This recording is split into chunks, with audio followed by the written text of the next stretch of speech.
जी किस देवी को बांधकर उल्टा लटका रहे हैं? आइए देखते हैं इस कथा में।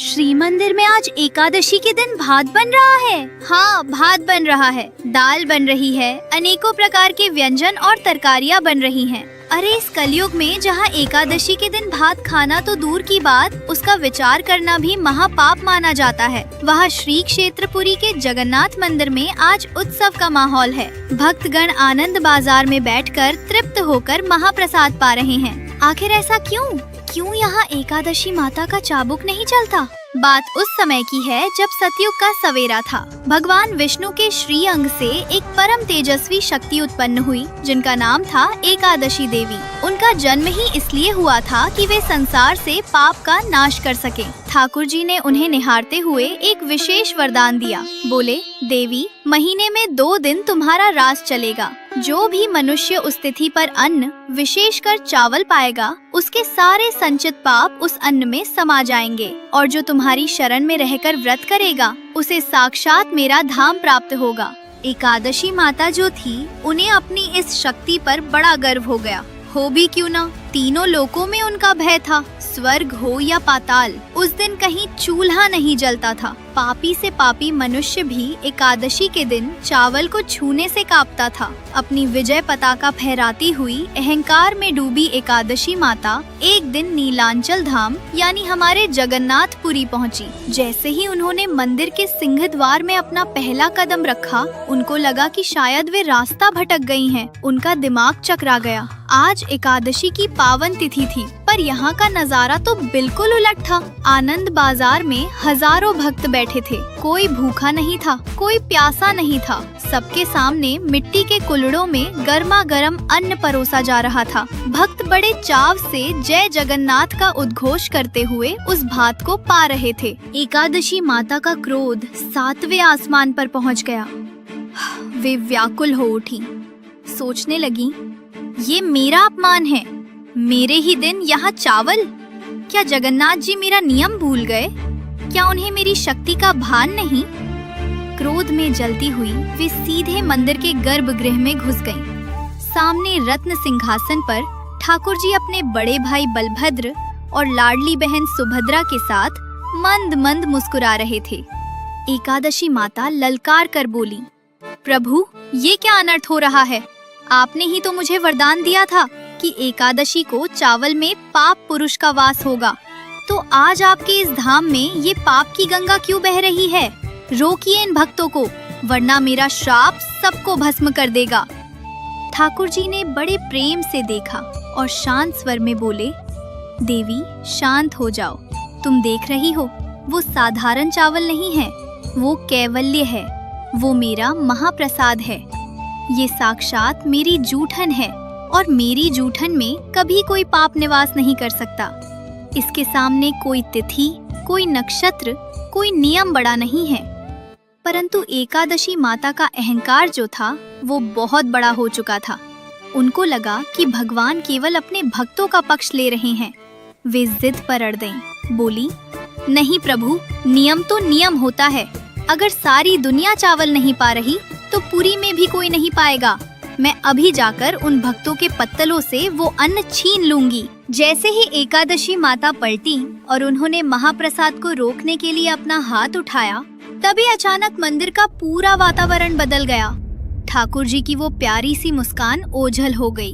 उनकी बड़ी बड़ी गोल आँखों में वो तेज आ गया जो प्रलय ला सकता है, क्योंकि ठाकुर जी सब कुछ सह सकते हैं।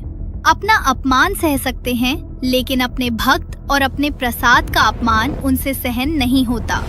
ठाकुर जी की एक हुंकार गूंजी जिसने पूरे नीलशैल पर्वत को हिला दिया।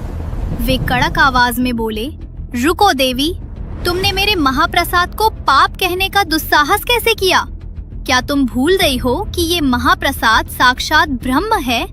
इसके सामने वेद, पुराण और स्वयं तुम जैसी शक्तियां भी छोटी पड़ जाती हैं। पर प्रभु, नियम तो आपका ही बनाया हुआ है। अगर आज भक्त चावल पाएंगे तो मेरा व्रत खंडित हो जाएगा। मेरा मान कहाँ रहेगा? सुनो एकादशी, मंदिर की इस चौखट के बाहर पूरी दुनिया में तुम्हारा ही राज चलेगा। वहाँ जो भी अन्न पाएगा उसे निश्चित ही पाप लगेगा। लेकिन ये श्री क्षेत्र है, ये मेरी पुरी है। यहाँ केवल एक ही नियम चलता है, प्रेम का नियम। यहाँ मेरे हाथ से निकला हुआ एक एक दाना अमृत है। यहाँ तुम्हारा कोई बस नहीं चलेगा। लेकिन एकादशी माता फिर भी नहीं मानी। वे बोली, मैं ये अन्याय नहीं होने दूंगी। मैं इसी सिंह द्वार पर खड़ी रहूंगी और जो भी भक्त यहाँ महाप्रसाद पाएगा, मैं उसके सारे पुण्य छीन लूंगी। अब ठाकुर जी का धैर्य समाप्त हो चुका था। उन्होंने अपनी योग माया का आह्वान किया। बोले, तुम्हें अपनी शक्ति पर बहुत अभिमान है ना? तो आज से तुम्हारी ये शक्ति इस मंदिर की 4 दीवारी के भीतर शून्य हो जाएगी। अगले ही पल एक चमत्कार हुआ। अदृश्य दिव्य जंजीरों ने एकादशी माता को जकड़ लिया। ठाकुर जी के आदेश पर उन्हें मंदिर के ईशान कोण में ले जाया गया और वहां उन्हें उल्टा लटकाकर बांध दिया गया। ठाकुर जी ने श्राप दिया, अब तुम यही बंदी बनकर रहोगी। तुम्हारी आंखों के सामने साल के 365 दिन, यहाँ तक कि एकादशी के दिन भी मेरे भक्त पेट भरकर महाप्रसाद पाएंगे। तुम सब देखोगी, को रोक नहीं पाओगी। यहाँ मेरी आज्ञा के बिना तुम पत्ता भी नहीं हिला सकोगी। एकादशी माता छटपटाने लगी। वे रोते हुए बोली, प्रभु, ये तो घोर अन्याय है। अगर मैं यहाँ ऐसे ही बंदी रहूंगी तो संसार मेरा सम्मान करना छोड़ देगा। क्या भक्त मुझे भूल जाएंगे? उनका सारा अहंकार मिट्टी में मिल चुका था। उन्हें समझ आ गया था कि मर्यादा पुरुषोत्तम के नियम भी उनके प्रेम के आगे हार जाते हैं। ठाकुर जी जो करुणा के सागर हैं, उनका दिल पसीज गया। सजा तो मिल चुकी थी, पर वे तो भक्त वत्सल हैं। उन्होंने बंदी बनी हुई एकादशी माता के पास जाकर एक अनोखा समझौता किया। ठाकुर जी बोले, देवी घबराओ मत, मैं तुम्हारा अपमान नहीं होने दूंगा। आज से एक नई रीत चलेगी।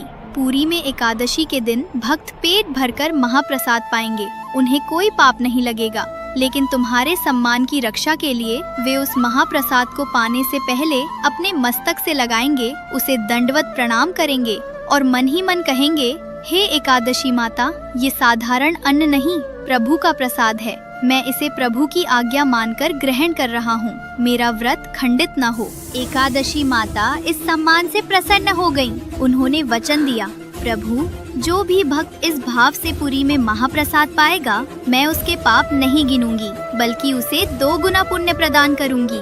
यही कारण है कि आज भी जगन्नाथपुरी दुनिया की इकलौती ऐसी जगह है जहां एकादशी के दिन आनंद बाजार में हजारों भक्त बड़े आनंद से महाप्रसाद पाते नजर आते हैं। वहाँ मान्यता है कि यदि एकादशी के दिन आपको महाप्रसाद मिल जाए और आपने ये सोचकर उसे ठुकरा दिया कि आज मेरा व्रत है, तो वो साक्षात जगन्नाथ जी का तिरस्कार माना जाता है और उसका भारी पाप लगता है। आज भी मंदिर के बेड़ा काली मंदिर के पास एकादशी माता की मूर्ति स्थापित है, जहाँ वे मौन रहकर सब देखती हैं, पर किसी को टोकती नहीं। ये कथा हमें सिखाती है कि धर्म में नियम तो बहुत हैं, पर प्रेम और ठाकुर जी का प्रसाद उन सब नियमों से ऊपर है। क्या आपने कभी ठाकुर जी का वो अलौकिक महाप्रसाद पाया है? अगर कभी पुरी जाएं, तो नियम के चक्कर में प्रसाद मत छोड़ना। अगर आपको हमारे जगन्नाथ जी की ये लीला पसंद आई हो, तो वीडियो को लाइक, शेयर और सब्सक्राइब करना ना भूलें। जय